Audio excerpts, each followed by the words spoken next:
एक बार अदालत में किसी मुकदमे को लेकर दो वकीलों के बीच जरह हो रही होती है, जो कि बाद में लड़ाई में तब्दील हो जाती है और बात गाली गलौज तक पहुंच जाती है। माहौल को गर्म होता देख जज कड़क आवाज में एक वकील से कहता है, सुनो, अब तुम अपनी हदें पार कर रहे हो, जिसके चलते तुम्हें अदालत से निकाला जा सकता है। यह सुनकर गुस्से से भरा वकील पलटकर जज से सवाल करता है, कौन साला ऐसा कहता है। वकील की बात सुनकर जज भड़क जाता है और धमकी भरे लहजे से वकील से कहता है, तुमने मुझे साला बोला।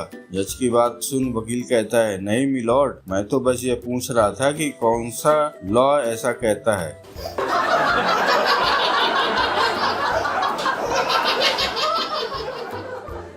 एक हवाई जहाज में पायलट के अलावा 4 लोग सवार थे, डॉक्टर, एक किशोर, वकील और एक बुजुर्ग। उड़ान के दौरान अचानक विमान के इंजन में खराबी आ गई।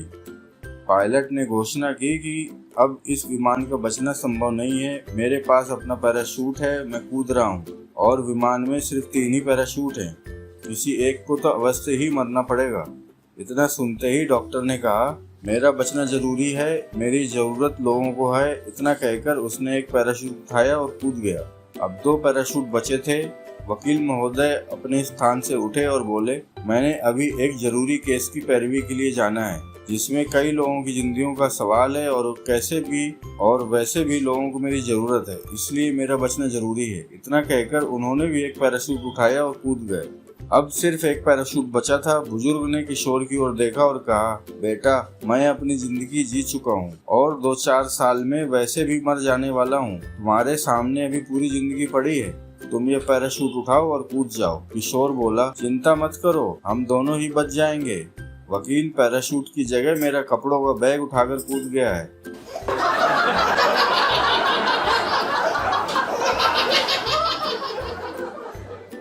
एक बार एक पुजारी और एक वकील मर गए और दोनों स्वर्ग के दरवाजे पर खड़े हो गए। यमदूत ने उन दोनों को अंदर भेजा और दोनों अंदर चले गए। अंदर एक और यमदूत खड़ा था जो उन दोनों को उनके कक्ष तक ले गया। पहले पुजारी को उसके कक्ष तक छोड़ा, जो एक छोटा सा कमरा था जिसमें एक बिस्तर और एक छोटा सा डेस्क लगा था। पुजारी ने यमदूत को धन्यवाद कहा और यमदूत वकील को लेकर उनके कक्ष की ओर चल पड़ा। जब वो दूसरे कक्ष के पास पहुंचता है तो ये एक बहुत बड़ा कमरा था, जिसमें डबल बेड, एक बड़ी अलमारी, किताबों से भरा हुआ रैक और एक सुंदर औरत और भी बाकी सभी प्रकार की सुविधाओं से वो कमरा भरा हुआ था। वकील ने कहा कि मुझे समझ नहीं आया कि आपने पुजारी को एक छोटा सा कमरा दिया और मुझे सारी सुविधाओं से भरा ये बड़ा कमरा। इस पर यमदूत बोला, साहब, हमारे पास यहाँ स्वर्ग में बहुत से पुजारी हैं, पर वकील आप पहले ही आए हैं, इसलिए।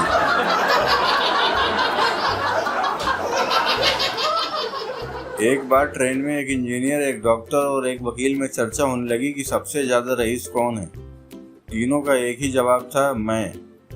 इतने में पास बैठे एक सज्जन ने कहा कि आप साबित करके बताओ कि आप में से सबसे ज्यादा रईस कौन है। सबसे पहले इंजीनियर ने जेब से 500 का नोट निकाला और उसकी सिगरेट बनाकर माचिस जलाई और पीने लगा। डॉक्टर को इसमें अपनी तौहीन नजर आई। उसने जेब से 1000 का नोट निकाला और सिगरेट बनाई और जलाकर उसे पीने लगा। यह देख सब दंग रह गए और अब सब वकील की तरफ देखने लगे। वकील ने अपना ब्रीफकेस खोला, चेकबुक निकाली और एक चेक भरा 5 लाख रुपए का। फिर उस चेक की सिगरेट बनाई और माचिस जलाकर उसे पीने लगा और बोला, सबसे बड़ा रईस वो जो बिना नुकसान किए मजे ले।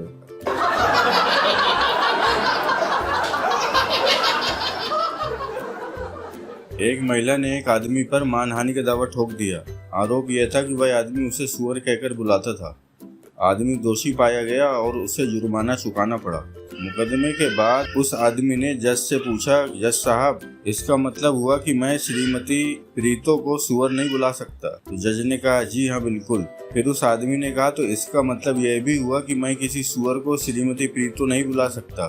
जज ने कहा, तुम बिना किसी डर के सुअर को श्रीमती प्रीतो बुला सकते हो, इस पर कोई मुकदमा भी नहीं कर सकता।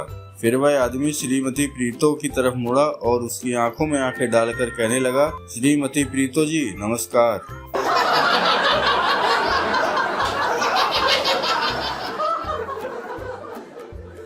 वकील बोलता है, तुम्हारी उंगली रेत के दरवाजे से दबकर कट गई और इसके लिए तुम रेलवे पर 50,000 रुपए हर्जाने का दावा करना चाहती हो।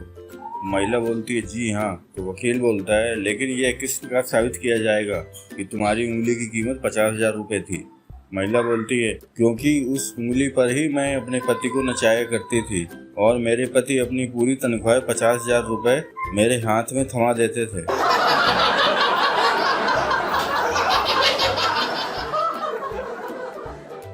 एक आदमी ने एक वकील के ऑफिस में फ़ोन किया और वकील का नाम लेकर कहा कि मैं अपने वकील से बात करना चाहता हूं।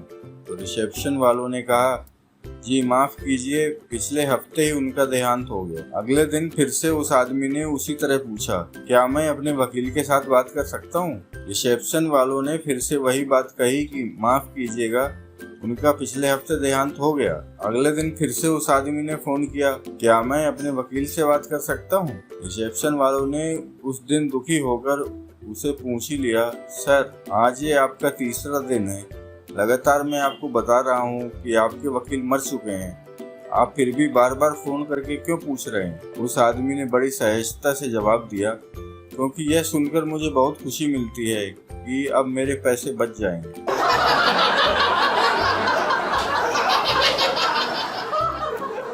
एक पकड़े हुए चोर से पूछताछ करते हुए जज बोलता है अच्छा तो तुम 4 बार एक ही दुकान पर ताला तोड़ते हुए पकड़े गए? चोर बोलता है जी हाँ साहब। तो जज बोलता है तुमने क्या चुराया था?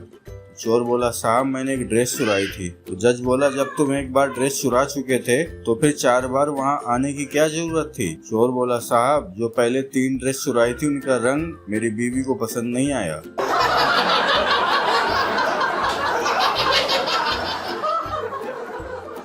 एक वकील साहब तोता खरीदने तोते वाली दुकान पर गए। वकील साहब बोलते हैं कानूनी खासियत वाले तोते होंगे तुम्हारे पास? तोता वाला बोला हाँ साहब हैं। और तोते वाले ने 3 पिंजरे वकील साहब के सामने पेश किए। पहले वाले पिंजरे में एक मोटा तगड़ा तोता था, दूसरे वाले पिंजरे में एक दुबला पतला तोता था और तीसरे पिंजरे में एक मरियल सा तोता था। वकील साहब बोलते हैं ये मोटा वाला तोता कितने का है? तो तोते वाला बोला साहब ये 10,000 का है। तो वकील साहब बोले इतना महंगा, ऐसी क्या खासियत है इसमें? तो तोते वाला बोलता है साहब यह CPC का एक्सपर्ट है। वकील साहब बोले ये दुबला वाला तोता कितने का है? तोते वाला बोलता है साहब ये 20,000 का है। वकील साहब बोलते हैं इसकी क्या खासियत है? तो तोते वाला बोलता है साहब यह CRPC का एक मास्टर है। वकील साहब बोले ये मरियल वाला तोता कितने का है? तोते वाला बोलता है साहब ये 50,000 का है। वकील साहब बोलते हैं इसकी क्या खासियत है? तोते वाला बोलता है साहब खासियत तो इस साले में कुछ नहीं है, बस ये दोनों तोते इसको माय लॉर्ड कहते हैं।